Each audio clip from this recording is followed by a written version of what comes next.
Olá pessoal, tudo bem? Recebam a paz do Senhor Jesus. A lição 7 da Escola Dominical do quarto trimestre de 2024 fala sobre a promessa de um coração novo.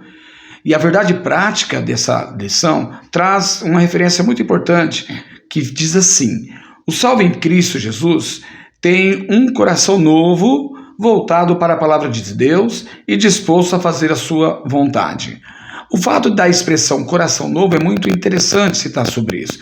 Mas antes vamos ainda fazer a leitura do texto áureo dessa lição. Diz assim: e vos darei um coração novo e porei dentro de vós um espírito novo.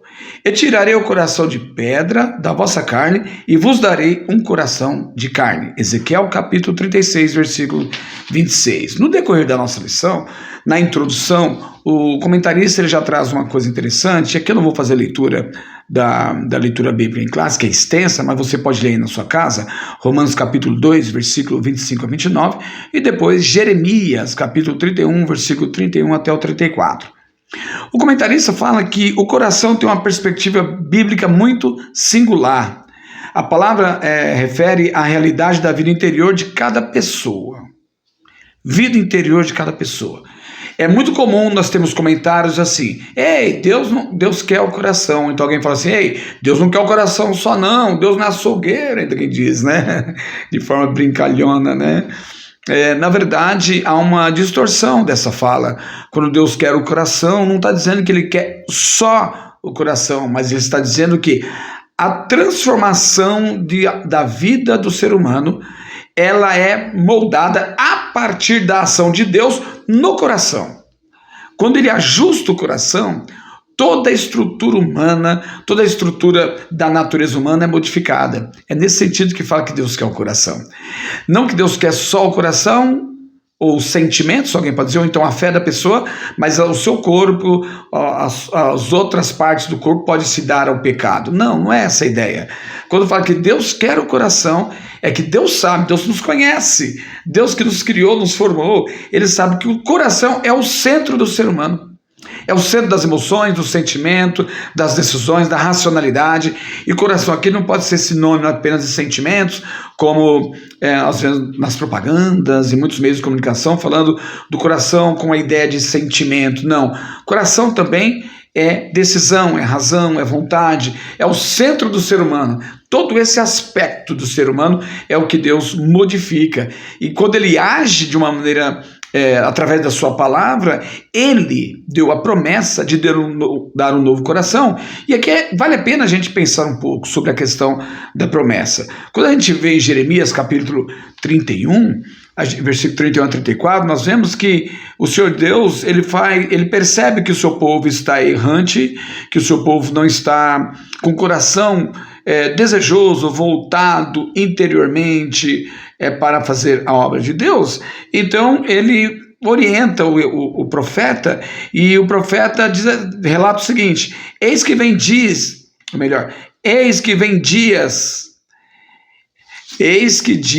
vem, diz o Senhor, em que farei um concerto novo com a casa de Israel e com a casa de Judá. O que é esse concerto novo? O que significa isso? É que Deus fez um concerto com Israel, com a casa de Judá, mas Israel se apartou do centro da vontade de Deus e passaram então a acreditar, o povo, as suas próprias obras.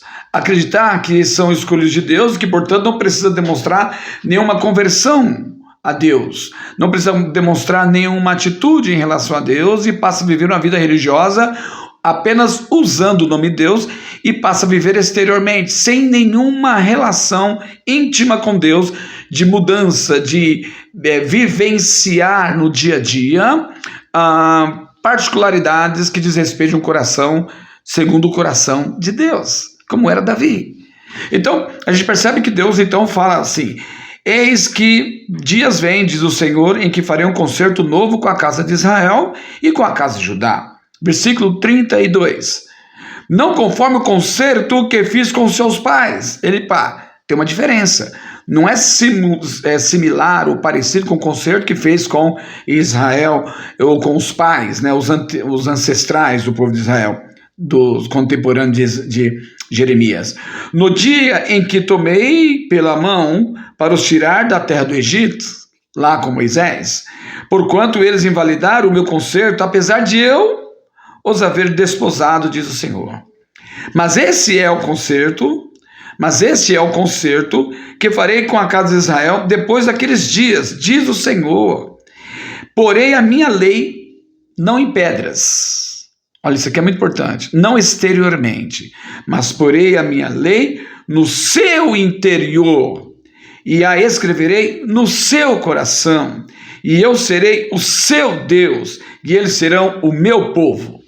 Aqui nós vemos nessa expressão que Deus vai colocar, ou seja, em primeiro lugar, quem transforma o ser humano é Deus na pessoa bendita de Jesus. E para ser transformado, o ser humano tem que ansiar por Deus e buscar essa transformação, nessa intimidade, nessa relação, nessa inter-relação com a pessoa de Jesus.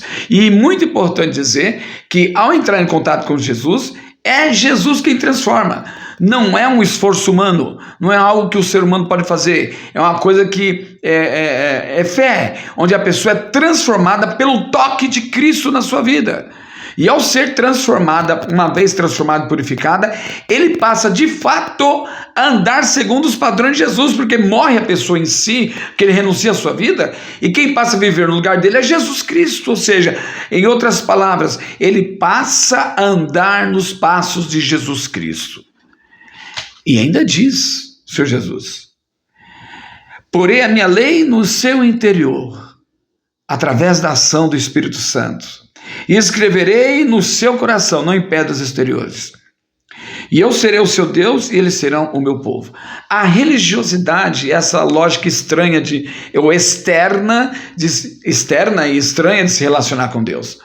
A espiritualidade, essa relação íntima que vai lá no coração, que transforma o coração, que muda o ser humano e ele passa então a reconhecer o seu Deus e passa a entender que pertence a ele e passa a viver em consonância com a palavra de Deus, com o próprio Deus, numa relação de interação, de complementariedade, numa relação na qual a pessoa cresce à medida que se aproxima de Deus. E não ensinará alguém mais o seu próximo, nem alguém a seu irmão, dizendo: conhecei ao Senhor, porque todos me conhecerão, desde o menor deles até o maior, diz o Senhor, porque perdoarei a sua maldade e nunca mais me lembrarei dos seus pecados. É uma transformação radical. Você não precisa mais ficar convidando as pessoas, porque o próprio Deus vai estar convencendo, vai estar se revelando ao ser humano através da ação do Espírito Santo. Mas é muito comum nós vermos pessoas que não estão condicionadas e não entendem essa promessa maravilhosa de transformação e por isso não buscam na sua intimidade uma relação boa com Deus. Eles passam a ter uma relação distante, uma relação fria, uma relação na qual se vincula a Deus à medida da sua necessidade, manipula Deus. A pessoa vive uma relação na qual Deus, ele é o que é em relação a mim, então ele está sujeito à minha vontade. Para se relacionar, eu só vejo Deus se ele satisfazer a minha necessidade e não vejo Deus por ele mesmo. Eu não entendo Deus como independente de mim, mas que eu precise dele. Eu não consigo entender Deus, as pessoas não conseguem entender Deus assim quando está baseado e fundamentado numa relação exterior. Por isso que o apóstolo Paulo, ao escrever em Romanos capítulo 2, versículo 25, ele diz o seguinte: porque a circuncisão é, na verdade, proveitosa, se tu guardares a lei. Mas, olha só que profundo, se tu és transgressor da lei, a tua circuncisão se torna em incircuncisão. Ou seja, você pode ser circuncidado, porque existia uma purificação, uma lei em Israel, que todo ser humano que nascesse ali, homem, tinha que circuncidar. E isso é uma marca que caracterizava o povo de Israel. Caracterizava diferentemente de todas as nações. Então, por conta disso, traz a ideia de que é um povo distinto, um povo separado. Mas quando ele não cumpre os preceitos de Deus, essa distinção perde valor. Por isso que ele diz, porque a circuncisão é, na verdade, proveitosa, sim, é condicional. Se tu guardares a lei, mas se tu é transgressor da lei, então a tua circuncisão se torna incircuncisão. Ou seja, não tem valor nenhum. Estar na casa de Deus, cantar na casa de Deus, falar de Deus, vestir-se como um cristão, segundo os padrões de cada denominação, não é sinônimo de que você carrega e você é transformado por Deus. O que vale é você se submeter e guardar a lei de Deus. E o que significa guardar a lei de Deus? É seguir Jesus, é andar, fazer, realizar conforme Jesus. Uma pessoa violenta, depois tem contato com Jesus, passa a ser manso. Uma pessoa agressora passa a ser pacificadora. Percebe? São transformações radicais. E não é apenas quando está na relação com o outro, ou quando alguém está vendo. Mas em qualquer momento e circunstância, ele passa a ser uma pessoa que ama, uma pessoa que é mansa e uma pessoa que é pacificadora. Seguindo. Se pois a incircuncisão, guardar os preceitos da lei, porventura a incircuncisão não será reputada como circuncisão? Ou seja, se aquela pessoa que não é circuncidada e ele passa a guardar a lei e a seguir a Jesus, aí Paulo pergunta, então a sua incircuncisão não se torna circuncisão? Ou seja, ele fala que a realidade da identificação do crente não está na marca exterior, mas está na transformação interior. Porque uma pessoa que é marcada exteriormente, mas não segue a Jesus, não acompanha Jesus nos seus passos, é como se ele não fosse um servo de Deus, um daqueles que é do povo de Deus. Mas quando ele não é incircunciso, quando ele não é circuncidado, ele é um incircunciso, e ele passa a andar segundo a vontade de Deus, ele fala, essa incircuncisão, na verdade, se transforma em circuncisão, porque ele passa a se identificar com Cristo nas suas ações. Não é só coisa física, não é só exterior, mas é nas ações interiores que expandem para o exterior, transcende para o outro. Então a pessoa é transformada de maneira que tudo que acontece nele, ele passa para fora. Então ele diz o seguinte, que guardar os preceitos de Deus é a principal, o principal comportamento. Não basta circuncidar. Não é uma regra, ou não é uma forma de demonstração de que você é servo de Deus, a circuncisão ou a incircuncisão. Uma pessoa circuncidada fazendo a vontade de Deus, melhor. Uma pessoa incircuncidada, ou seja, uma pessoa que não se circuncidou, se fizer a vontade de Deus, também é válido. Agora, o contrário também é verdadeiro. Uma pessoa circuncidada e não faz a vontade de Deus, não está agradando ao Senhor, está fora dos planos de Deus. Agora, uma pessoa incircuncidada e também não faz a vontade de Deus, também está fora. Então, qual que é o fiel da balança aqui, né? O que dá a realidade de uma vida espiritual? É fazer a vontade de Deus, proceder com a vontade de Deus. Não basta você se parecer com crente, você precisa ser crente. Não basta ser parecido com o evangelho, você precisa ser evangélico. Não basta ser parecido com ter aparência, e aí nós vamos entrar no caminho na qual a gente pode dizer, será que a forma como nós estamos nos conduzindo, será que é adequada? Será que Jesus viesse hoje, ele ia nos aprovar? Ia falar, eis aí o meu servo, que faz a minha vontade, que tem um coração transformado, segundo o meu coração? Será que ele diria isso? Temos que nos atentar, estar vigilantes, para não sermos, quando chegar naquele dia, ou se Jesus vier, a gente não ser pego de surpresa, e ao pensar que estávamos fazendo a vontade de Deus, na verdade, não estávamos. Continuando, ainda estou lendo Romanos capítulo 2, 27 agora, versículo 27. E a incircuncisão que por natureza cumpre a lei, não te julgará. Porventura a ti, que pela letra e circuncisão és transgressor da lei. Olha que interessante. O que não é circuncidado, e ele sendo agora cumpridor da lei, ele passa a julgar o circuncidado. Ele passa a questionar. Você que tem a letra, a Bíblia na mão. Ei, você leu a Bíblia? Aliás, você lê a Bíblia? Você que tem a Bíblia na mão e é circuncidado, é batizado na igreja, é batizado com o Espírito Santo, inclusive, né? Se veste como um cristão. Se você não for transformado por dentro, de verdade, não cumprindo a lei, você, porventura, não é transgressor da lei, ele não pode julgar, ele acaba te julgando. Olha que coisa profunda que o apóstolo Paulo traz para a gente. Daqui a pouco eu vou ler tudo isso junto com vocês. E ele, então, ele arremata. Ele fala assim, porque não é judeu, e aí eu vou transpor para os nossos dias já, não é cristão. O que é exteriormente? O que se diz evangélico só, o que diz religioso ou cristão. Nem é circuncisão o que o é exteriormente na carne. Repetindo, porque não é judeu o que o é exteriormente, nem é circuncisão o que o é exteriormente na carne.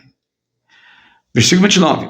Mas é judeu o que o é no interior, e circuncisão o que é do coração, no espírito, não da letra morta, cujo louvor não provém dos homens, mas louvor ou aprovação vem de Deus. A transformação, quem coloca um coração novo não é a gente. A gente pode até fazer realizações, rituais de aproximação a Deus, de se identificar com aqueles que servem a Deus, mas a transformação real é aquela que vem do coração. Um coração novo, que o homem não pode forjar, que o homem não pode, de alguma maneira, imitar. Não, imitar. Transformação não se imita. Não é possível isso, que a pessoa em algum momento vai se trair.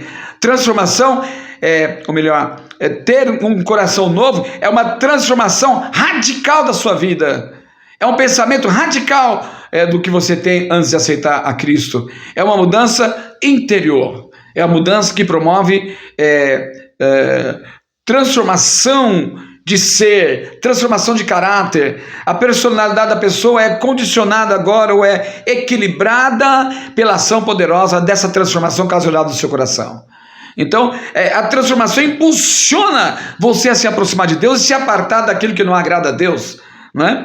Então, a transformação, o coração novo, ele é dado pelo Senhor. E é uma ação de fé, de crer, à medida que você não pode se aproximar de Deus como uma religião exterior, externa, de cumprimento de deveres. O que é exterioridade? Eu cumpro deveres, eu estou presente em corpo, mas a minha mente, está longe. Não pode ser dessa maneira. O coração, na perspectiva bíblica, aqui vamos avançar um pouquinho na lição, ele fala na Bíblia que a palavra coração é usada como referência ao órgão físico. Referência. De modo geral, essa palavra se refere ao homem interior, a fim de revelar o centro da vida mental, o centro da vida emocional e o centro da vida espiritual do ser humano. Desse modo, o apóstolo Paulo faz referência ao homem exterior e ao homem interior. O exterior, corpo físico. O interior, alma e espírito, que constitui o ser humano em sua integralidade, corpo, alma e espírito. É para a dimensão desse homem interior que a Bíblia aplica a palavra coração.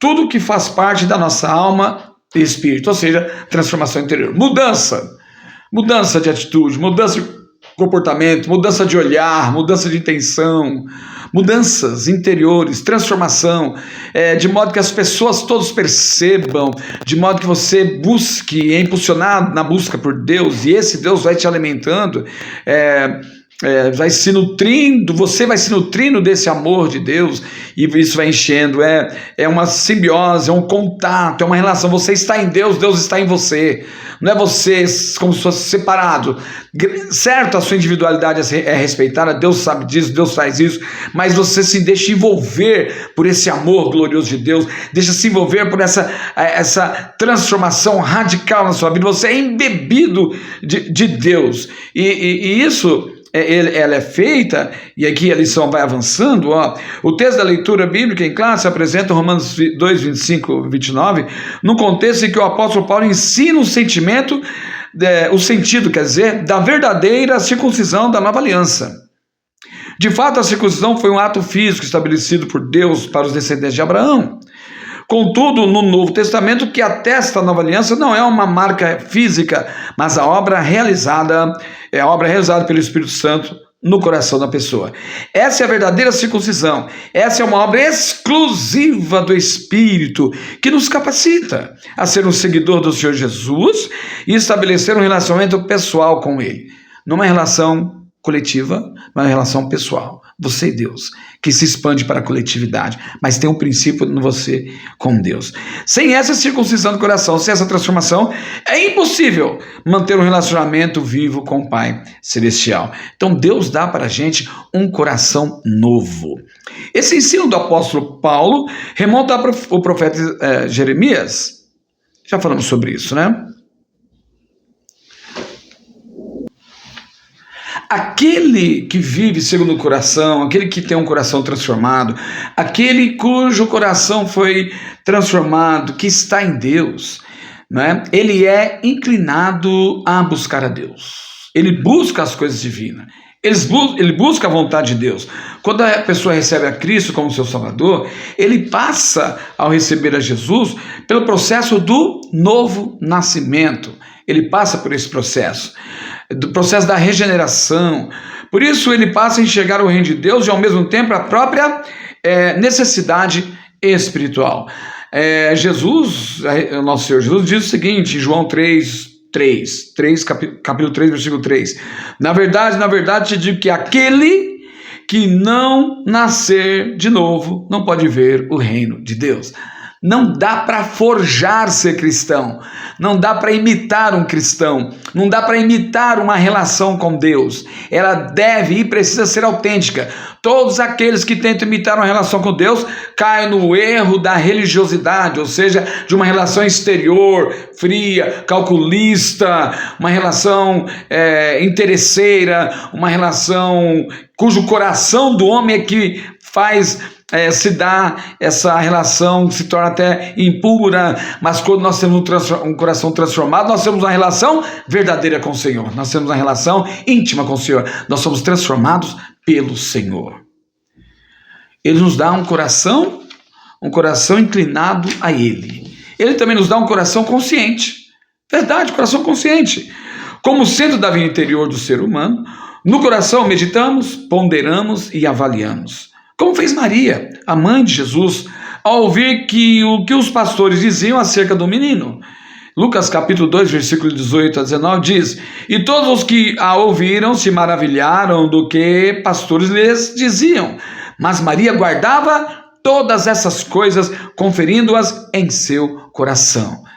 Ou seja, um coração consciente não é vivido por emoções puramente. A emoção faz parte, mas há dois caráteres importantes que nós precisamos frisar aqui: as questões emocionais e as questões cognitivas.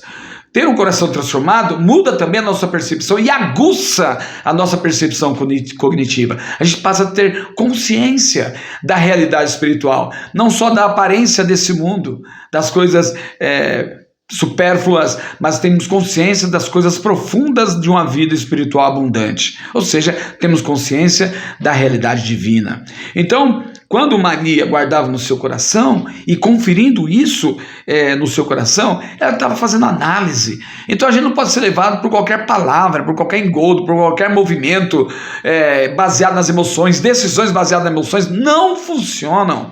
Não dá certo. A sua emoção faz parte de você, para você viver, para você sentir, perceber. Às vezes a emoção é uma tristeza, às vezes é uma raiva, mas também a alegria, é um sentimento de felicidade. São parte essencial da nossa vivência, é verdade. Mas nós temos que lembrar que a fé, ela também consciente. Com consciência eu sirvo a Deus, com consciência eu faço a vontade de Deus. E a consciência não é vontade só, eu vou fazer aquilo que me deu vontade, se eu quiser perdoar bem, se eu não perdoar bem. Não. É consciência. Você sabe o que precisa fazer para seguir a Jesus, né? Então é importante para essa consciência a disciplina. Uma vida disciplinada, uma vida que está disposta a agradar a Deus, é menos inclinada ao equívoco e mais inclinada na espiritualidade, se envolver com o Senhor. Assim, quem recebe um coração novo, transformado pela nova natureza, a partir da palavra de Deus, tem a capacidade de guardar o seu coração e o que se passa ao seu redor, de maneira que possa desejar a fazer a boa, agradável e perfeita vontade de Deus. Coração consciente. Outro tópico importante é saber que Deus vê o nosso coração. Não dá para fingir, não dá para enganar Deus, Não dá para enganar nem aquele que vive com a gente, não é verdade? Por mais ator que você é, em algum momento você se trai. Quem convive de fato com você. Agora, quem vê um ou outro esporadicamente, no encontro, uma vez por semana, não vai perceber muita coisa. Mas quem convive com você no seu dia a dia sabe se você é transformado mesmo ou não. Mas, acima disso, Deus vê o nosso coração no nosso íntimo. No livro do profeta Jeremias está escrito: Tu, pois, ó Senhor dos exércitos, que provas os justos e vês os pensamentos do coração, veja eu a tua vingança sobre eles, pois te descobri a minha causa.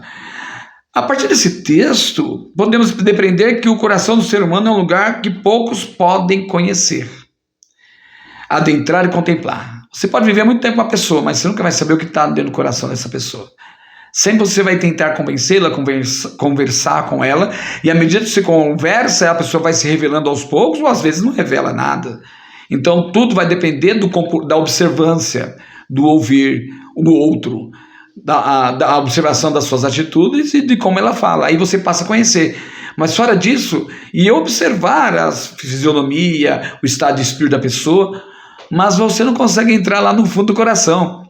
Mas nós sabemos que tem um ser, o Senhor Jesus, que Ele conhece o profundo da sua alma e do seu coração. Ele sabe o que está lá dentro. É o local mais escondido de uma pessoa, se você quer saber. Mas a Bíblia diz que Deus vê o coração. Ele contempla o ser humano por dentro e por fora.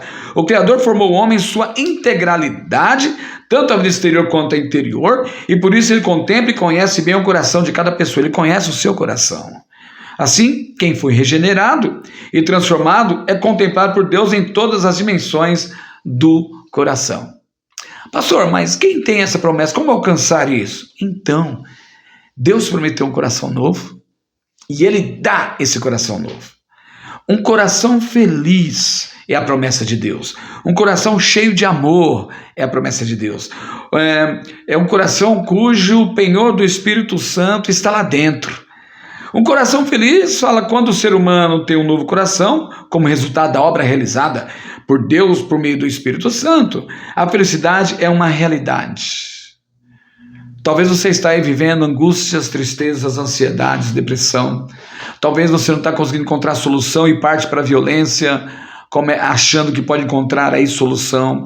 Passa para um comportamento indelicado com as pessoas, até violenta, comunicação violenta com as pessoas. Passa a praticar atos que aterrorizam, as atitudes que aterrorizam as pessoas.